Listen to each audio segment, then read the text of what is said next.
right now, obviously, is a very turbulent time. There's a lot of backsliding happening in terms of progress for women in all aspects, including the workforce. I just feel like if you're not vibing the culture, just for your own mental health, like get out of there. Yeah, it's not your responsibility to change a company culture, especially if you're the only one who's doing the work. You just need to find somewhere that is going to have your back. Yeah.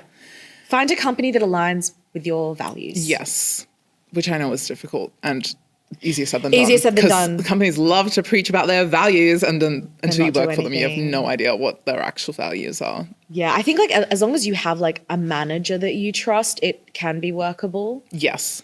But yeah, I just get the ick from all of these.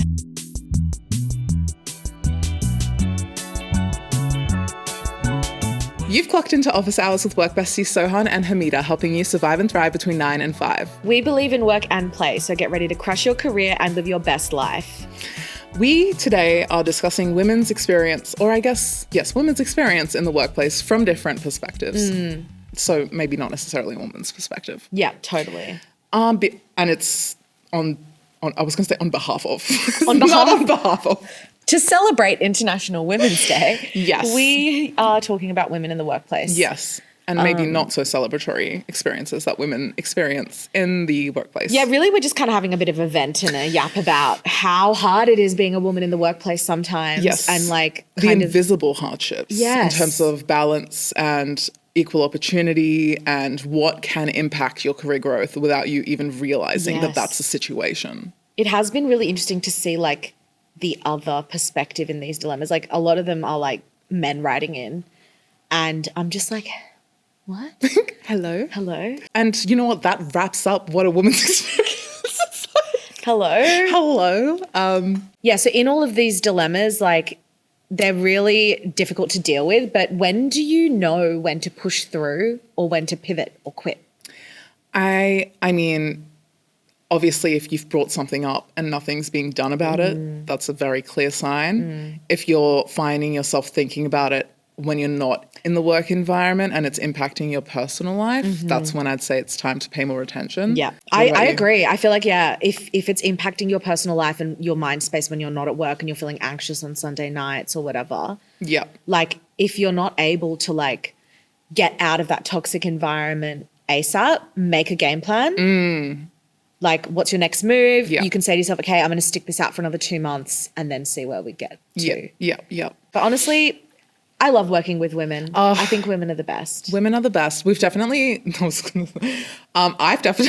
experienced not so wonderful women in the workplace. Oh, yeah. Because internalized misogyny exists, internalized bias, or maybe not even internalized. Maybe some people are just openly awful and discriminatory because they're pick-me's. Oh my God, the pick-me. But when you're working with a woman who was on it for the women and for equity. Right? It's just incredible. It's the great. Things you can do, the things you get done without tearing anyone down based on what they identify as their gender. Yeah. Like, because it's not like they're only giving opportunities to the girlies either. It's like very... Yes. Everyone. Holistic. I love it. And yeah, they just... I mean, I'm going to say I've definitely, like, my managers that have been women have been better managers than the men, unfortunately. Sorry, guys. But that's my personal experience. Yeah. I think same. I mean, it's not because they're women. No. But I think oftentimes women have to work a little bit harder to prove themselves, which means that they can often be, like, more, like, over qualified for whatever role they're in. Or even, like, over... conscious of their environment. Yes. Because being a woman, you're basically from the moment you're born, you're like constantly like figuring out your surroundings and like understanding what people are feeling so that you know how to behave around those feelings. It kind of does set you up to be quite a great like person in leadership because you already have the qualities that a good leader needs. Totally. Which is, I think, probably why the women have been just a little bit better for me. More, effective, more organized, more supportive and... Shout out to the Shayla men as well. We love you too. We love you. I just never have been managed by you. Yeah. So that's your problem, not mine. Okay, great. Well, let's get into these dilemmas. Let's do it. First dilemma. I feel like I'm losing my mind over a women in tech initiative that somehow feels anything but supportive. I'm a 31-year-old woman working at a tech company that's been very loud about its commitment to diversity. They've recently launched a Women in Tech mentorship program with 15 spots, and I was asked to be a mentor. I'm the only senior female developer on the team. When the final list of mentees came out, something immediately felt off. Out of the 15 women selected, 12 were conventionally attractive and only 3 had strong coding experience. One woman with valid credentials was rejected, while someone with no real coding background but a past career in modelling was accepted. I raised this privately with my manager, suggesting the program should prioritise skills and genuine interest in tech, not appearance. He got defensive and told me I was being divisive and that all women deserve support. I said this didn't feel like support. It felt like objectification dressed up as diversity. Now he's complained that I'm undermining corporate diversity efforts, and there's talk of removing me as a mentor because I'm supposedly unsupportive of other women. A few colleagues have told me I should have stayed quiet to protect the opportunity, even though the whole thing feels completely wrong. Am I the problem for speaking up, or is this just corporate feminism at its finest? I don't think they're the problem. No. Like, obviously she's not the problem. Why? I mean, they put her on as a mentor for a reason, right? Yeah. She's clearly got some expertise. This is really a red flag. Like, maybe your efforts towards diversity should be in your hiring process versus a mentorship. A mentorship program. Yeah. I mean, look, I'm all one for a mentorship program. Oh, yeah. This person isn't wrong. Like, No, I don't think they're the problem. They should have called it out. Yeah.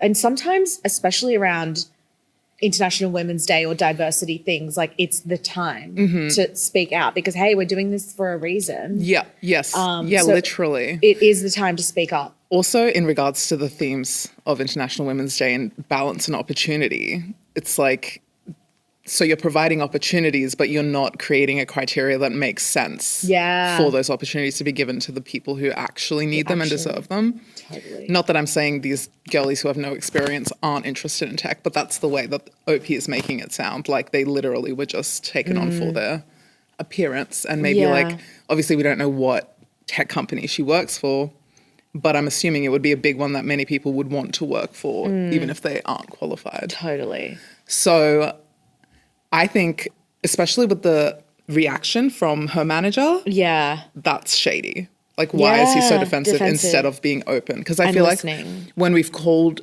issues out on diversity in corporate environments in the past, they're immediately like, oh my God, thank you so much for letting us know. Let's like fix that. How do we fix that? Blah, blah, blah. And they figure it out. They're not like, you're actually the barrier to diversity.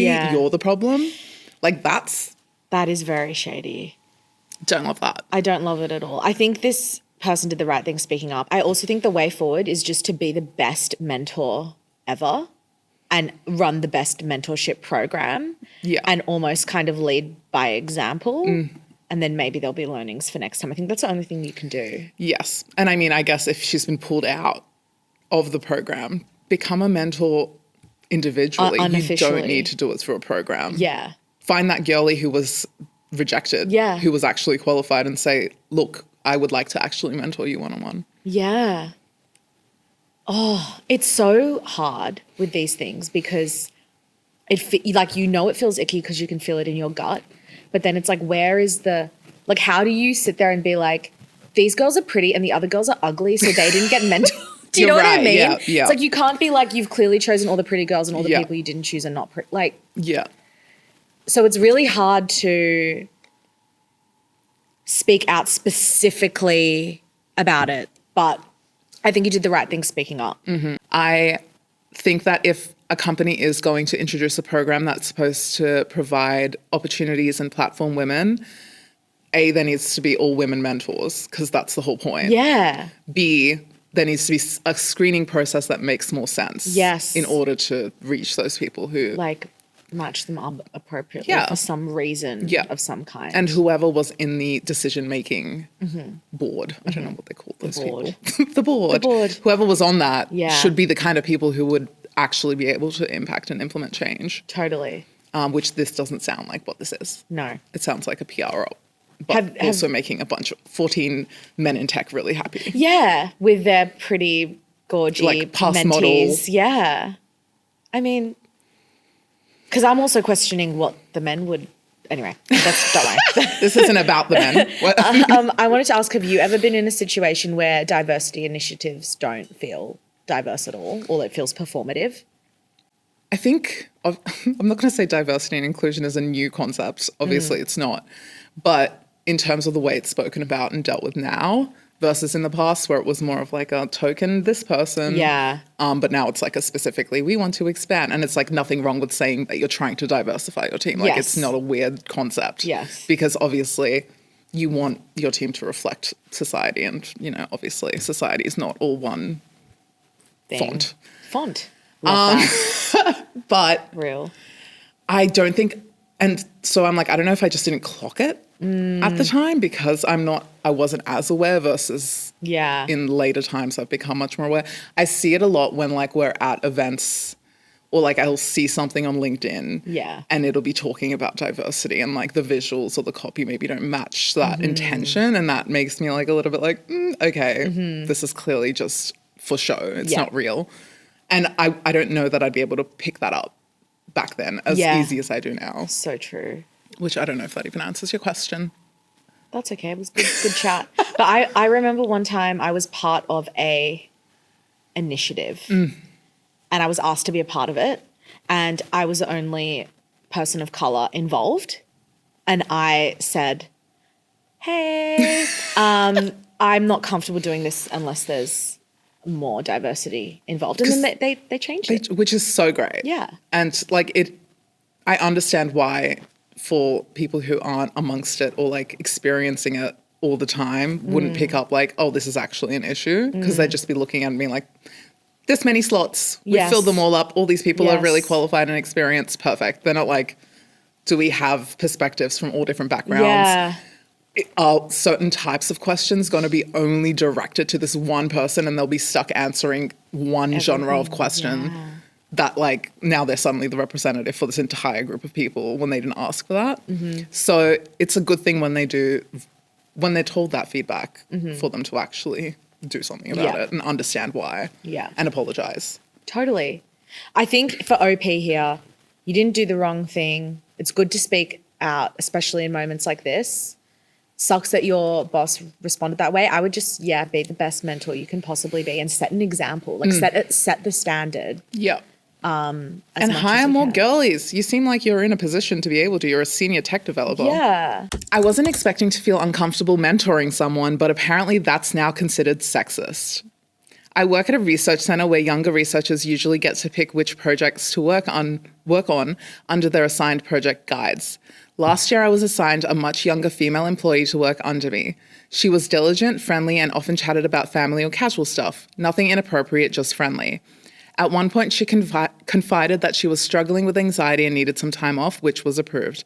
After returning, she asked me to keep her anxiety private, which I agreed to.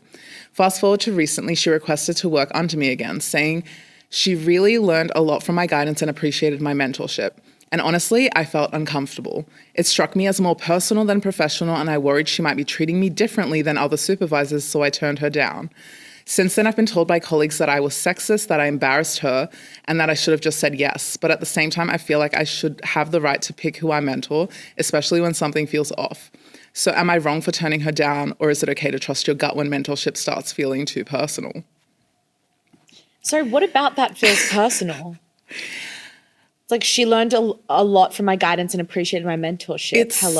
It's like, it's giving, they thought that she was into them. Yes. Which is really weird because she didn't say anything that would tip me off. No. Also, like, of course, if you share that you're going through anxiety and you ask your mentor to keep it private and they do, you've developed trust, you've developed like a good working relationship. There's nothing... Like that is what a mentor-mentee or like manager-employee relationship would be. Personal. No. It's not like she's telling you specific traumas that she's gone through. It is very much giving like, oh my God, it sounded like she was into me. Yeah. And like it made me uncomfortable. Yes. Yes. Literally. I would say this does, I mean, okay, possible that maybe she was giving off other vibes that were inappropriate. That's not in this dilemma, so I can ignore that. Yeah. It is feeling like this is a little bit sexist, but it's probably like your blind spot sexism. Like you don't realize that you're doing it but maybe this is an opportunity to unlearn some things. Because it's giving like when guys think that when a girl is friendly that she's flirting with them. Yes. Like that's what it's like they I'm reading it as. Basic manners and therefore they're like so into me. It's like, no, they're just being nice. They're literally just being nice. Exactly. And probably trying to like get you off their back to like get you away. Yes. Most of the time that's exactly what's happening. Yeah.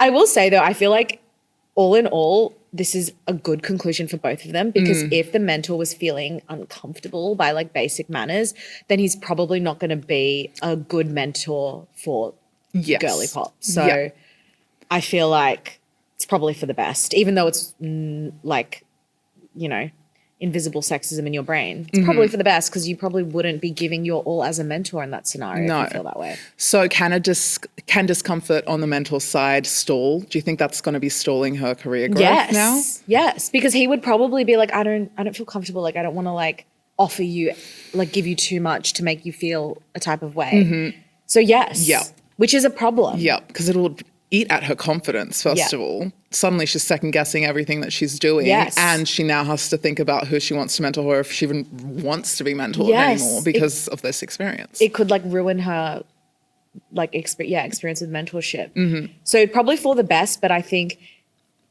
like trying to like, this is really like a deeply rooted issue, I think, that you can't just like flick a switch and it will be okay. Yeah. But it's probably like up to OP to just think things through. Like, why did you feel uncomfortable? What was it that made you feel uncomfortable? Is that your own projection? Or is that actually what's happening? Because we love talking about taking things at face value in the workplace.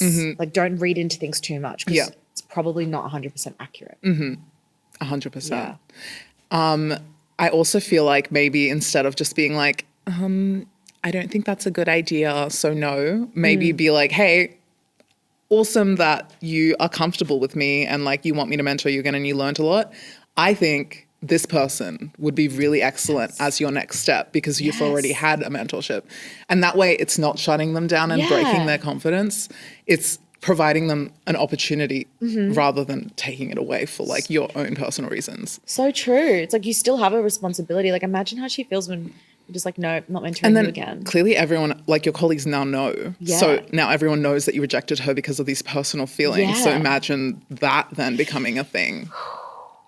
Not a good way to go about it. I don't like this. I feel bad for the girl in this situation. For the mentee. Just don't be nice, guys. Just always be mean. You never know. You never know what man's going to misinterpret it. Like, just be really cold, not friendly at all. I'm dead. Don't talk to them. Just avoid male mentors, period. What are we going to learn from them anyway? Okay, next dilemma. I never expected to be the one pointing out that my boss literally doesn't value half the office, but here we are. I work at a development company of around 70 people. My office has 15 people, 11 of whom are women, including me. My boss is also my dad, which makes this even more complicated. Oh, we're in for a wild ride. The company has 12 field supervisors, all men, and my dad treats them like they're God's gift. My brother is one of them. Every year, the field supervisors go on a supposed reward fishing trip. He also takes 4 men from my office, but the 11 women were expected to work while they're away, never rewarded. Ooh. At a recent family dinner, my dad told me that he doesn't think the women deserve a trip because the field supervisors work harder, have tougher jobs, and deal with more than we do. Which, sure, field work is tough, but our jobs matter too. It's all a team effort. I went back to work and told my female co-workers exactly what he said. We're all upset, and honestly, I don't feel bad. Everyone has known for years that he prefers the field supervisors and my brother over me, but I just said it out loud this time. My mum thinks I was wrong, saying I painted my dad in a bad light, breached his trust, and that he probably didn't mean it. But I trusted him to treat employees equally. My dad doesn't know I told anyone, and I'm hoping he never finds out because he'd probably be upset. So am I the problem for calling out favoritism, or is staying silent the real problem? I think you should have told your dad. I think you should quit this family business. Family business. Why are there no female field supervisors? Because it's harder work and only men can do the work. Drive a car to places and look at them. But also, like, the crazy thing is that there's, out of the office workers, there's 4 men, and he took them on the trip. He literally just said the women don't deserve a reward. Like, this feels like blatant sexism. Oh, yeah. And because he's your dad, I don't really know that there's much you can do about it. I mean, I feel like because he's your dad, you should say to him, this is just me projecting. Yeah. Because this is the way that I talk to my parents. Yeah. I will straight up tell them when they're being silly. And yeah, obviously sexism isn't silly, but my parents aren't sexist. Yeah. But when they are like saying something that I'm trying to redirect, yeah, I say it straight to their face and I'm quite bold about it. And then if they don't get it the first time, I just keep doing it until eventually they'll either not do it in front of me or they will stop doing it. I don't know the difference because they don't do it in front of me. But I think because it's your dad, you can be like, you can and you should. What are you doing? Yeah. This is actually horrific. And it's in plain sight. Yeah. Like, he literally said women don't deserve a reward. He's only taking the men on the trip. Like, it's so blatantly out there. But he probably could be like, hello. Well, yeah, but then the mum is on his side. Oh, my God. Why is the mum involved? She doesn't even work there. This is what I'm saying. Family business. The family business makes it so complicated. She's got to go. No, but then it's like there are 3 other female colleagues there that you'd be leaving behind with that environment if you did leave, whereas you're probably the one with the most power to do something about it. Do you think the dad would change anything? It sounds like he's pretty stuck in his ways. I mean, you'd hope you can figure out ways. Men are very easily manipulatable. I'm just kidding. I'm not really kidding. We've all seen My Big Fat Greek Wedding, right? The woman is the neck, the man is the head. So she can turn the head any way she wants. Oh my God, I forgot that part of the movie.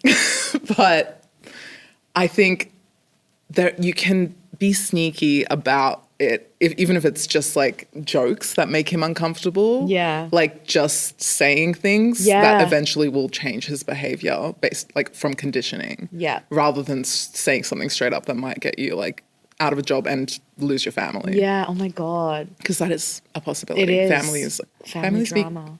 Wild. Pull out like the Fair Work something or other. Like, well, that's what I mean. It's like, but maybe anonymous source. You know, like don't just be like, someone just sent me this message. Oh my God. And I think they're going to go and like tell the internet or something. I don't know. You know what I mean? Like someone's gone to the media about this. Yes. Yeah. You can do things like that. Just manipulate. Oh, it's so hard because he's your dad and your brother. I'm struggling with this one because I don't really know what advice to give because I've never worked with my family and I don't think I ever will. And I don't think I would want to because it is so complicated. It is very complicated, especially when you have a dynamic the way that it is. Pulling us out of this context. Yeah. How would you deal with blatant discrimination, like happening right in your face, even if it's not to this extreme? Like, how do you deal with that if it's not family, but you're like observing actual bias? I mean, I'd probably go to my manager if I was comfortable with my manager or HR because this really is it's discrimination. Yeah. Yes, because why? Also, like, give the women a reward. Let them go on a trip. Let them go. Yes. Like, it's not, or rotate who gets to go. And is also the thing of like, why can't the women go? What are you doing on these trips that they can't come with you? And you're like, fishing trip. Like, are they actually fishing?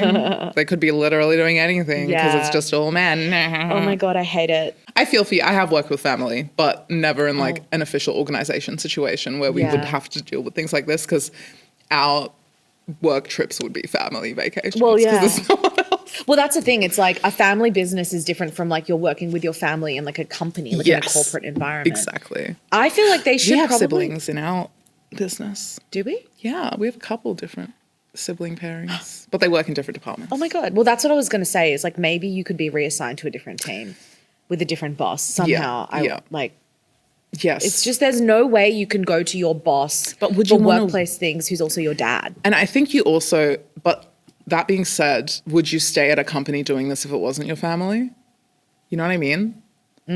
Like, I'm not going to stay and just move to a different department when I know how the boss operates just because it's my dad.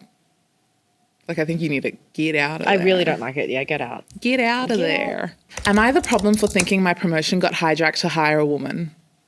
My department manager left and the company changed the role to add new responsibilities they said we were weak in. I was disappointed because I was the most experienced, had been there the longest, and thought I had a solid shot at the promotion. I applied along with a few other men and none of us got it. Instead, they went outside and hired a woman from a completely different industry. I couldn't shake the feeling the role had been changed just so they could hire a woman, since the company is pushing to recruit more women into senior roles. When she started, she set up one-on-ones with everyone to understand what we did, which I guess wouldn't have been needed if I got the job. She knew I'd applied and talked about keeping me motivated and helping me develop for the next opportunity. Honestly, it felt performative. Sounds like projection, buddy. Other colleagues like her, I didn't expect them to say that because they've been so negative. Other colleagues like her and think she'll do a great job. I got annoyed and said, venting out loud, that the only way I'd get a promotion was to get a sex change and that she only got it because she was a woman. She overheard. In front of everyone, she calmly reminded me that maybe her 20 years of experience and a master's degree had something to do with it too. Later, she pulled me aside to set expectations, basically a reminder to watch what I say. I don't have a personal problem with her. I don't have a personal problem with her being a woman or being promoted. It's more that I feel the company engineered this external hire to meet diversity goals instead of promoting internally. But venting out loud, that was my mistake. Amongst many. Bro. So am I wrong for thinking the system was rigged, or should I have just stayed quiet? First of all, those are not the same question. Yeah, also, like, so what if it was rigged? So what if they hijacked to meet diversity quotas and hire a woman? I think that's what we should all be aiming for. Like, what's the problem? And so far, based on your clearly unreliable situation, even though you're exposing yourself, she's very capable. She sounds like a slay lady. Fully slay lady. Professional, on it, also calm, collected. The fact that he said one-on-ones wouldn't have been needed if I've got the job, I don't think you were right for the role, buddy. Yeah, based on the way that you've written this in, I don't think you're ready for a leadership position. Yeah. I think that you taking her saying we're going to get you prepared for the next opportunity as performative. That's literally what a manager does. That's literally their job. What do you want her to do? Be like, actually, you're... Yeah. Yeah, what is the alternative there? What would not be performative? I think he wants her to be like, here's a promotion right now. Yeah, or like, you know what? Take my job. Yeah. You know what? Yeah. You're so right. You know what? I shouldn't be here. I'm dead. Yeah, this is just... It's entitlement. It's and it's also so valid for a business to be like, oh, someone left, we're going to change the role to adapt to what we need now, and therefore we might need a different skill set. Yes, because we've talked about organizations changing. Yes. And you need to change to survive, because that's just the environment that we live in. Mm-hmm. So that's actually a positive thing for me. That's a green flag, because they're like trying to make sure everything is covered. We're weak in these areas. Let's make sure we're filling that up. Clearly, OP is weak in those areas. Yes, otherwise they would have been hired. They would have got the job. Yes. I don't think that, like, hitting a diversity quota and, like, making an effort to hire more women or whatever, it's never through the lens of, like, we're going to put someone in the role that, doesn't deserve it. It's more like, let's just cast the net out wide, see what's out there, and, like, try and get rid of any internal biases we have to make sure that the opportunity is equal. Like, it's not just, like, we're going to, like, get rid of all of the men that have applied and only look at... I'm sorry. Sorry, I'm just kidding. No, but like, it's like the fact that he thinks it's that, like, he would have got the job if the diversity quota wasn't a thing. Yeah, which is not true, because guess what? They could have very well been like, actually, you're perfect for this. So what we're going to do is promote you, and when we get in a new person, we'll specifically look at hiring women. Yeah, it's just entitlement at its best. I feel like this is something that happens with toxic masculinity when, like, any kind of, like, feminism or diversity thing, like, the men just feel threatened. Yeah, because suddenly it's like, oh, you don't get it just for existing. And I think it's also worth noting the difference between equality and equity. It's like equity is what we should be looking at, because sometimes it's like, where did you start? Mm-hmm. Because sometimes you have to create more opportunities to equal the playing field out. That's what equity is. Yeah. It's not just like we're going to have 50% men, 50% women. It's like you have to make those accommodations. That's part of it. Yeah. Yes. And also, but it just seems like she was the most qualified person for the role. She sounds great. Also, the way she handled this. I would not handle if someone... Just the whole sex change only got it because she was a woman, and then she literally heard that, and her response was to be an empath and be like, this guy's really upset and sensitive because I got this. Let me not take this to upper management, because that's a fireable thing to say. I'm so sorry. Yeah. But she handled it so well and gave him the benefit of the doubt. Yeah. And he's still out here talking about, was I wrong for thinking the system was rigged, or should I? That's not the same thing. Yeah. The system being rigged or staying quiet. It's not this. What do you mean? Like, you would still think the system's rigged, but stay quiet. Like, you're wrong for both, actually. Yeah. You should have stayed quiet, but also not think the system is rigged. Yeah. I feel like if you have like a man like this on your team, or like anyone who's outwardly sexist or discriminatory, like, again, after our episodes with HR, Jody, I'm just like, go to HR. I would literally file it with HR every time anything happens, because these are fireable offenses and like it's good to keep, because it doesn't create a safe collaborative environment for the team. It just shouldn't happen. No, because it's like suddenly bringing that negativity into everyone else who's trying to adapt to this change and this new person on the team that's a leader. Yeah. They set, the culture, the new culture is being set. It is and harder. the co-workers like her. Yeah. Yeah. Because this is the other thing, right? It sounds like this company is very like pro-women, pro-diversity, trying to make change, trying to, do the good thing. But it can be hard if you're in a company that is not like that. In which case I think it's worth just thinking about if you want to stay there.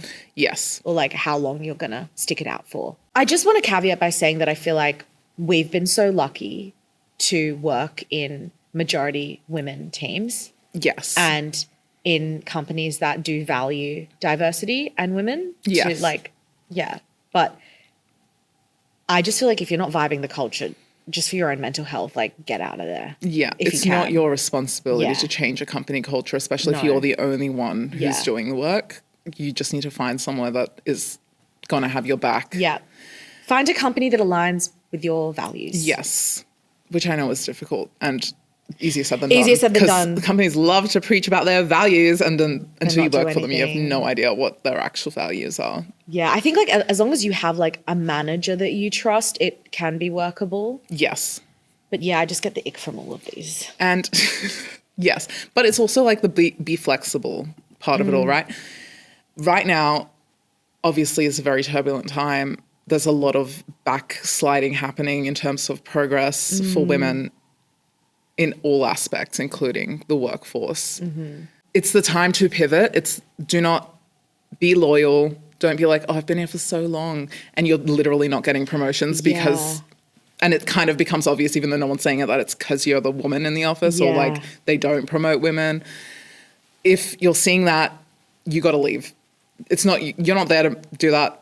Just go find somewhere else. It's not your responsibility. Shift, because as you shift, you'll progress, you'll become more senior, and then you can be in that seat that's making those decisions and driving that change, instead of you trying to stick in one company that's not seeing it just on the off chance that they'll change before you, are in a position where it's going to actually impact you. All right. Well, thanks for clocking in, everyone. We will see you next time. Office Hours with Sohan and Hameda is a Val Morgan Digital production and part of the BuzzFeed Australia network. Have a question or topic you want us to cover, or a workplace dilemma you want us to unpack? Send us a DM on Instagram at officehoursbf, or drop us an email on officehours@valmorgan.com.au. For more, follow us on Instagram and TikTok at officehoursbf. You can follow Sohan on socials at SohanJudge, and follow Hameda on socials at It's Hameda. Our music is by Jasic. Make sure to hit subscribe or follow so you don't miss an episode. And if you like what you hear, please rate us 5 stars and tell your friends to clock in.